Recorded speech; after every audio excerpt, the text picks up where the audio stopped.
Oui, merci Monsieur le Président. Monsieur le Président, j'espère que vous n'avez pas été trop perturbé par le courroux d'orange et que ça ne vous a pas empêché de dormir. Juste, ma question est conséquente d'une de vos interventions tout à l'heure par rapport à un de mes collègues. Vous avez dit qu'il y avait un problème politique en matière d'attribution des fréquences et notamment que les télécoms auraient vraisemblablement besoin d'autres types de fréquences.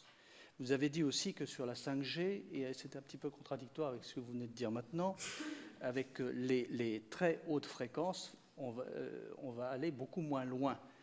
Donc si on va moins loin, on couvrira moins de territoires. Si on couvre moins de territoires, il faudra peut-être davantage de pylônes. Enfin, c'est néanmoins une question. Bon, donc, si on veut couvrir l'ensemble du territoire. Bon. Donc moi, je voudrais voir un petit peu clair, parce qu'à partir du moment où vous nous dites c'est aussi politique, ça veut dire que vous demandez au gouvernement éventuellement vous solliciteriez le gouvernement pour vous attribuer d'autres types de fréquences. Vous avez parlé, je crois, de TNT, si j'ai bien compris. Donc voilà, moi personnellement, j'aimerais avoir un peu plus d'éclaircissement sur le sujet. Qui fait quoi? Pourquoi le gouvernement n'attribuerait pas plus rapidement, au lieu de remettre des pylônes 5G supplémentaires, des types de fréquences qui permettraient d'éviter cela? J'aimerais avoir quelques détails, quelques informations sur le sujet. Merci. Merci, M. Vaspart. Monsieur le Président. Oui, merci. Ça m'offre effectivement l'occasion d'une clarification. Effectivement, dans l'absolu, si on peut installer autant de pylônes que l'on veut, on peut effectivement couvrir le territoire, y compris avec des fréquences élevées. Mais le coût correspondant en serait extrêmement élevé et a priori pas supportable pour le secteur. Comme je l'indiquais en introduction, le secteur des télécoms investit beaucoup. Nous souhaitons maintenir ce niveau d'investissement. Maintenant qu'on a réussi à réveiller le secteur, il faut évidemment pas qu'il s'endorme sur ses lauriers.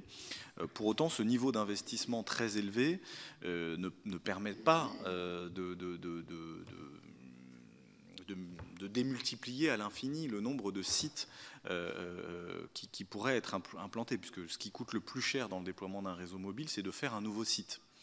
Remplacer l'électronique qui est sur un site pour passer par exemple de la 3G à la 4G, ça coûte de l'argent, mais ce qui coûte vraiment le plus cher, c'est de faire un nouveau site 4G.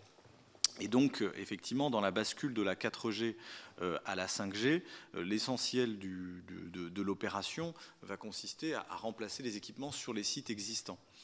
Il ne paraîtrait pas raisonnable que nous poussions le secteur à démultiplier à l'infini le nombre de sites en utilisant les fréquences 3,5 GHz, parce que, encore une fois, le secteur n'en aurait pas la capacité d'investissement. Et donc, c'est là qu'il y a bien une articulation, c'est-à-dire que, compte tenu du fait que ce ne serait pas raisonnable de demander au secteur de couvrir l'intégralité des zones rurales avec cette bande des 3,5, parce que ça nécessiterait trop de sites et donc ça coûterait trop cher. Par ailleurs, il y aurait peut-être une question d'acceptation dans les territoires de la démultiplication des sites. C'est la raison pour laquelle je dis, in fine, la solution, s'il y a une volonté politique forte d'amener la 5G dans les zones rurales, passerait par de nouvelles fréquences. Voilà.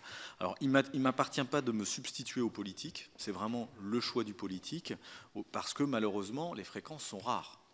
Donc si on apporte de nouvelles fréquences au secteur des télécoms, c'est malheureusement qu'on les prend à quelqu'un d'autre. Voilà.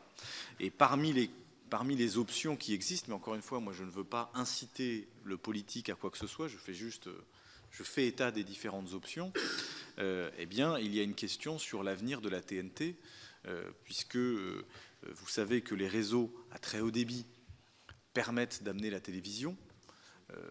S'il y a une volonté du gouvernement, comme on l'a dit, d'amener en 2022 le très haut débit pour tous et en 2025 potentiellement la fibre pour tous ou un débit équivalent, eh bien peut-être que la télé pourrait être amenée chez l'ensemble des foyers par ce biais. Ce qui poserait la question de savoir s'il faut continuer à maintenir des fréquences spécifiquement dédiées à la TNT. Encore une fois, je ne suis pas en train de dire qu'il faut éteindre la TNT, je dis juste que c'est une question qui pourrait se poser, évidemment pas immédiatement, mais à long terme. Et les fréquences de la TNT pourrait être utilisé justement pour cette accentuation de la couverture rurale de la 5G. Voilà. Mais ce sont des options. Moi, je ne milite pas pour une chose ou une autre. J'indique juste qu'il y aura un arbitrage possible à un moment. Merci beaucoup, Monsieur le Président de l'ARCEP, Monsieur le membre du Collège. Merci beaucoup d'avoir été là ce matin, d'avoir répondu à